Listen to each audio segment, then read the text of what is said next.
Hello दोस्तों, नमस्कार। आज मैं मुंशी प्रेमचंद के विषय में संक्षिप्त रूप से बताऊंगी। तो मुंशी प्रेमचंद जी, आप सभी को पता ही होगा कि उपन्यास सम्राट कहे जाते हैं। और मुंशी प्रेमचंद जी का जो जन्म है वो बनारस के लम्हे में हुआ था। और इनका जन्म 1880 में और इनकी मृत्यु 1936 ईस्वी में हुई थी। इनका मूल नाम जो था वो धनपत राय था। इन्होंने यथार्थवादी रचनाओं में गोदान, गबन, निर्मला, सेवा सदन के माध्यम से ग्रामीण भारत की दरिद्रता और सामाजिक कुरीतियों का सजीव चित्रण किया है। इनका बचपन बहुत गरीबी में बीता है। 8 साल की उम्र में इनके माता का और बाद में इनके पिता का देहावसान हो गया था।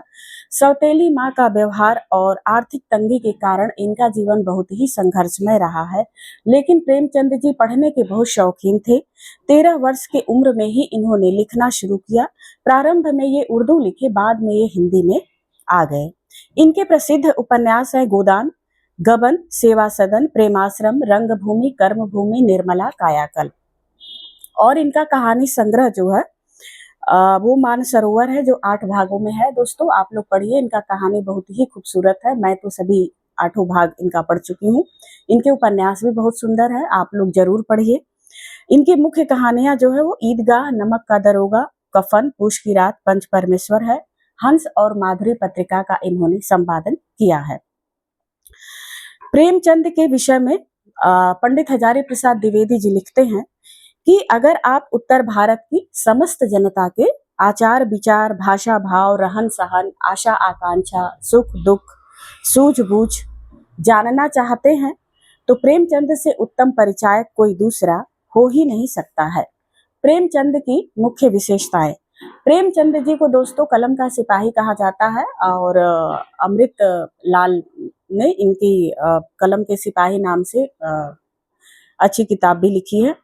कहा जाता है कि इन्होंने साहित्य को मनोरंजन के साधन से उठा करके यथार्थ की भूमि पर रख दिया और भारतीय ग्रामीण जीवन में किसानों का शोषण, नारी दुर्दशा, छुआछूत जैसी सामाजिक समस्याओं को यथार्थ रूप से अपने उपन्यासों में चित्रित किया।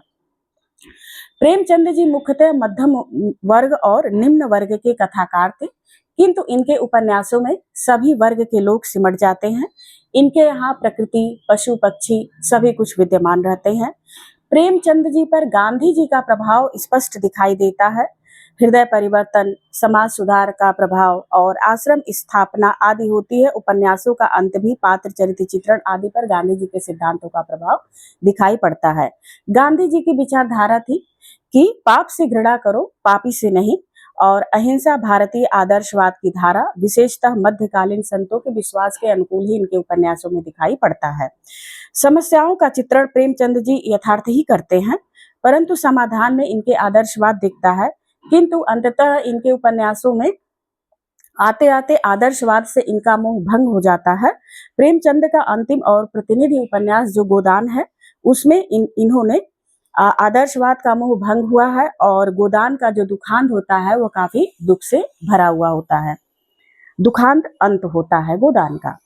प्रेमचंद जी मूलतः कृषक जीवन के रचनाकार थे।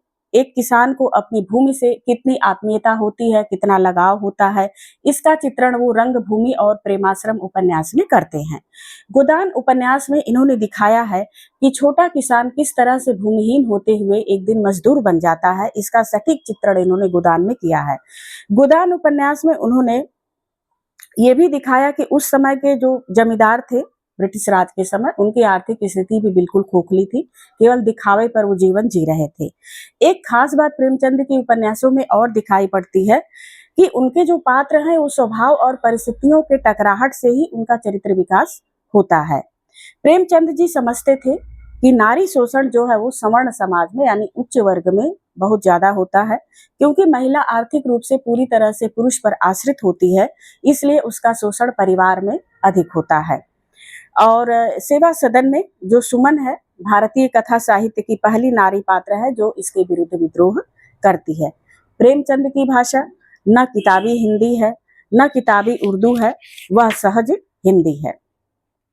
दोस्तों, उपन्यास को महाकाव्य का स्थानापन्न कहा जाता है।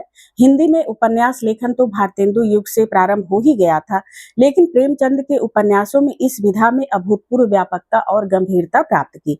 प्रेमचंद की संवेदना अत्यंत व्यापक थी। दोस्तों, जितनी व्यापकता और संवेदना और सूक्ष्म दृष्टिकोण प्रेमचंद जी के उपन्यास में दिखाई देता है, उतना शायद कहीं अन्यत्र आपको नहीं दिखाई देगा।